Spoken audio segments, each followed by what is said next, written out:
Startup 250, c'est d'abord le rendez-vous annuel des éditeurs de logiciels en France. C'est aussi une étude faite avec notre partenaire EY qui reprend l'ensemble des informations de l'industrie et qui regarde son évolution. Alors cette année, le focus a vraiment été mis sur l'intelligence artificielle générative.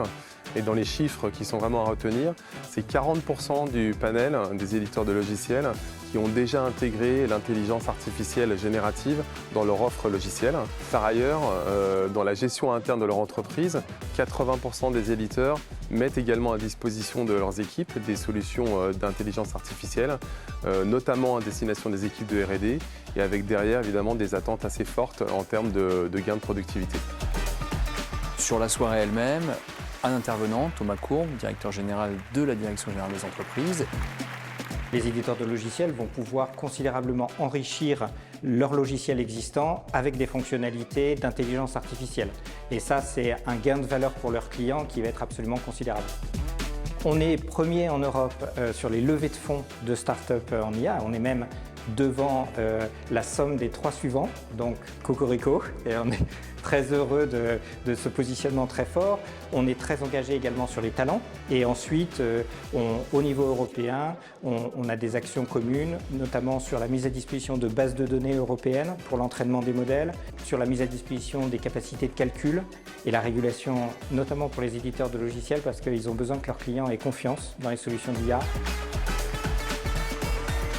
Je pense foncièrement qu'on est dans une révolution. Après, je peux comprendre que ce sont des investissements qui sont juste colossaux. Il faut vraiment prendre cette révolution à bras-le-corps et plus vite vous vous y mettez, plus vous aurez de chances de véritablement utiliser ces nouvelles technologies à leur full potential.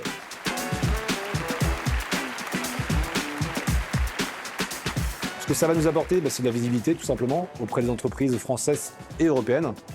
Pour nous, c'est un vrai vecteur de démonstration de l'efficacité de nos solutions et on est ravis.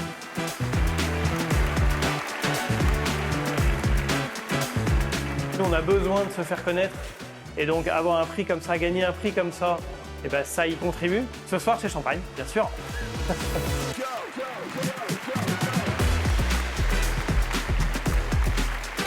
Je pense que vous allez entendre parler de nous encore dans les années à venir. On est très ambitieux, on a envie de continuer à grandir à l'international et la remise de ce prix et le fait qu'on l'ait obtenu nous engage dans cette direction.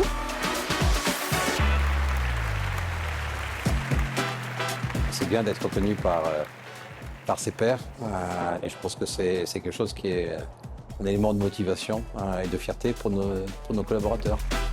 Je leur souhaite de croître encore plus vite parce que, encore une fois, si on est un des moteurs clés de la transformation des entreprises françaises et européennes, la croissance de nos éditeurs logiciels en France et en Europe, de cette croissance dépend la croissance du reste de l'économie.